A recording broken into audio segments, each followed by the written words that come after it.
یعنی حالات یہ ہیں کہ اگر کل پبلک یہ کہے گی کہ ہمیں جلسے میں سلمان خان چاہیے تو آپ کو سلمان خان کو بلانا پڑے گا۔ صدر محترم، اسٹیج کے اوپر موجود محترم علماء کرام، بزرگوں اور دوستوں، نوجوان ساتھیوں، پردہ نشین ماں اور بہنوں، پیارے بچوں، رات کے تقریباً 2 بج رہے ہیں۔ کافی لمبے ٹائم سے آپ حضرات بیٹھ کر کے تقریر سن رہے ہیں۔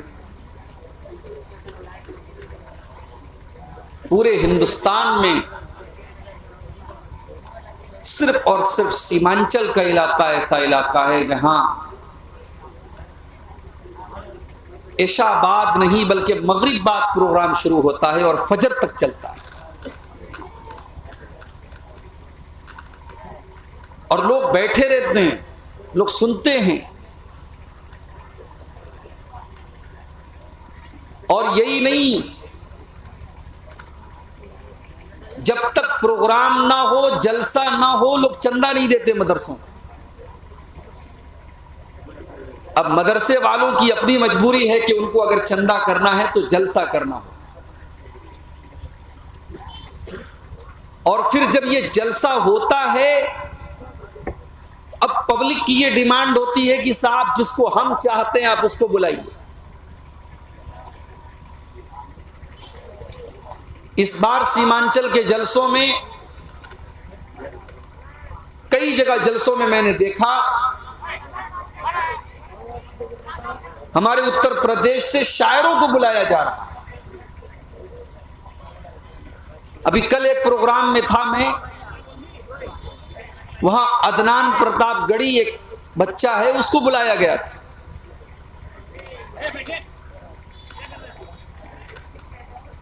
کسی پروگرام میں بجنور یو پی سے ایک بچے کو جس کا نام حمزہ ہے، امیر حمزہ، اس کو بلانے کی بات ہو رہی ہے۔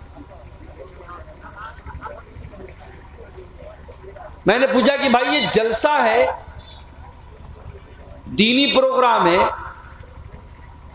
اس میں آپ شاعروں کو کیوں بلا رہے؟ تو جواب ملا کہ صاحب پبلک کی ڈیمانڈ ہے۔ یعنی حالات یہ ہیں کہ اگر کل پبلک یہ کہے گی کہ ہمیں جلسے میں سلمان خان چاہیے تو آپ کو سلمان خان کو بلانا پڑے گا۔ پبلک اگر یہ کہے گی کہ ہمیں تقریر نہیں سننا ہے، ہمیں گانا سننا ہے، ہمیں ناچ دیکھنا ہے، تو کیا کل ناچنے والے اور ناچنے والیوں کو بلایا جائے گا؟ میرے بھائیوں، میں بڑے ادب کے ساتھ آپ سے یہ بات کہہ رہا ہوں کہ جلسوں کو انٹرٹینمنٹ کا ذریعہ مت بنائیں۔ یہ جلسے اگر آپ، ٹھیک ہے آپ کا ایک سسٹم ہے، آپ کو مدرسے کا چندہ کرنے کے لیے جلسہ کرنا ہے اور آپ بغیر جلسے کے چندہ نہیں دیں گے، اچھی بات ہے، آپ جلسہ کرائیے، مگر جلسے اور تقریر میں اور لیلا مجنوں کی کہانی میں فرق ہونا چاہیے۔ آپ تقریر کے نام پر انٹرٹینمنٹ اگر سننا چاہتے ہیں تو پھر اس کا نام جلسہ بند کر دیجئے، اس کا نام آپ ڈرامہ رکھ لیجئے، اس کا نام مووی رکھ دیجئے، فلم رکھ دیجئے، تقریر کا نام مت دیجئے، جلسے کا نام مت دیجئے۔ اللہ کے پیارے نبی جب تقریریں کیا کرتے تھے، آپ کی تقریروں میں نہ تو چٹکلے ہوتے تھے، نہ تو لطیفے ہوتے تھے، نہ ہنسی مذاق ہوتا تھا، نہ کہانی قصے ہوتے تھے۔ حضرت ارباز بن ساریہ رضی اللہ تعالیٰ عنہ حدیث کے راوی ہیں، کہتے ہیں کہ اللہ کے نبی نے خطبہ دیا، تقریر کیا، اپنے لیکچر دیا، آپ کی بنگلہ زبان میں کہہ دو وقتف بھی دیا، کتھا بولی آپ نے، کیسا خطبہ آپ نے دیا؟ فرمایا فَوَعَظَنَا مَوْعِظَةً بَلِيغًا، آپ نے ایسا خطبہ دیا، ایسی تقریر کی جو دل کو چھو جانے والی تھی. وجلت منها القلوب، اس تقریر کو سن کر کے ہمارے دل کانپ گئے. وذرفت من العیون، ہماری آنکھوں سے آنسو بہنے لگے. ہم نے کہا اللہ کے نبی، آج آپ کی تقریر سن کر کے ہم کو ایسا لگ رہا ہے کہ آج آپ کی الوداعی تقریر ہے، آج آپ کی آخری تقریر ہے، آج آپ کی یہ انتم اور آخری تقریر ہے. اے اللہ کے نبی، آج اس موقع پر آپ ہم کو کچھ نصیحتیں کر دیجئے، کچھ سمجھا دیجئے، کچھ باتیں بتا دیجئے. اللہ کے پیارے نبی نے فرمایا، او لوگو، اوصیکم بتقوی اللہ والسمع والطاعۃ، میں تم کو سب سے پہلے اس بات کی وصیت کر رہا ہوں کہ تم اللہ سے ڈرتے رہنا، تم اللہ سے ڈرتے رہنا اور اپنے امیر کی تم اطاعت کرنا. جس کو تمہارا امیر بنا دیا جائے، جس کو تمہارا سردار بنا دیا جائے، جس کو تمہارا امام بنا دیا جائے، تم اس کی اطاعت کرتے رہنا، اپنے امیر کی تم بات ماننا.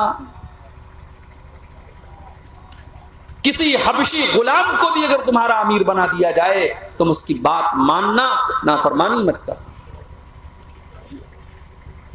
وَمَن يَعِشْ مِنكُم بَعْدِي فَسَيَرَى اخْتِلَافًا كَثِيرًا، اور اگر تم میرے بعد زندہ رہو گے تو بہت اختلاف دیکھو گے. فَعَلَيْكُمْ بِسُنَّتِي وَسُنَّتِ الْخُلَفَاءِ الرَّاشِدِينَ، تو تم میری سنت کے اوپر عمل کرتے رہنا. اب یہ دیکھیے، یہ مائک بیچارہ جو ہے، یہ چینل والوں کی مہربانی سے بار بار رکوع میں چلا جا رہا ہے. اب آپ کیا کریں گے اس کو؟ نہیں کچھ مت کیجیے، چھوڑ دیجیے. ان چینل والوں کا ایک ہی کام ہے کہ صاحب تقریر ریکارڈ کریں گے اور پھر اس تقریر میں عبدالغفار صاحب نے کوئی مرچ مسالہ اگر لگا دیا تو بڑی اچھی بات ہے، ورنہ باقی کا مرچ مسالہ یہ لگا دیں گے. مولانا جرجیس صاحب اتنی بڑی مصیبت میں ہیں، ان کی مصیبت سے رہائی کے لیے کوئی کوشش ہو رہی ہے کہ نہیں ہو رہی ہے، لیکن ان کے نام پر ویو حاصل کرنے کے لیے ہمارے چینل والے کچھ بھی کرنے کو تیار ہیں. میں نے اپنی تقریر میں کوئی بات نہیں بولی، لیکن مولانا جرجیس صاحب کی اور میری تصویر لگا کر کے ہیڈنگ ایسی ڈال دی گئی کہ سامنے والا سوچے کہ یار اس تقریر کے اندر کیا ایسی بات ہے، ایسی ہیڈنگ لگائی گئی ہے، ایسا تھمبنیل بنائے گا، چلو اس کو سنتے ہیں. سنا تو اندر کوئی بات نہیں ہے. یہ آج کل ہو رہا ہے. سدھر جاؤ چینل والوں، میں آپ سب سے کہتا ہوں، بڑے ادب سے کہتا ہوں. چینل کا مقصد صرف پیسہ کمانا ہے، تب بھی آپ اس چینل کا غلط یوز مت کرو میرے بھائی. کوئی غلط گندا قسم کا تھمبنیل لگا دینا، غلط چیز، غلط ہیڈنگ لگا دینا، یہ حرام ہے، غلط ہے. یہ جو بات مقرر نے نہیں کہی آپ وہ بات اس کی طرف منسوخ کر رہے ہیں. اور اگر میں یہ بات کہوں تو غلط نہیں ہوگا کہ آج بہت سارے علماء کے اوپر مصیبت بن رہی ہے. یہ چینل والے مصیبت بن رہے ہیں، ان کی غلط ہیڈنگ اور ان کے غلط تھمبنیل کی وجہ سے آج نیوز والے ان تقریروں کا مس یوز کر رہے ہیں اور وہ علماء مصیبت میں پھنس رہے ہیں. اللہ کے نبی کی تقریریں ہوتی تھی، دلوں کو چھو جاتی تھی میرے پیارے ساتھ. آج سیمانچل کے جلسوں کو ہم نے انٹرٹینمنٹ کا اور منورنجن کا سادھن بنا دیا ہے. ہمیں اور آپ کو اس پر بڑے درد کے ساتھ غور کرنے کی ضرورت ہے. آج میری تقریر کا جو عنوان ہے، میں 3 باتیں آپ کے سامنے بیان کروں. پہلی بات، گناہ کس کو کہتے ہیں. دوسری بات، گناہ کا نقصان کیا ہے. اور تیسری بات، گناہ سے بچنے کا طریقہ کیا ہے.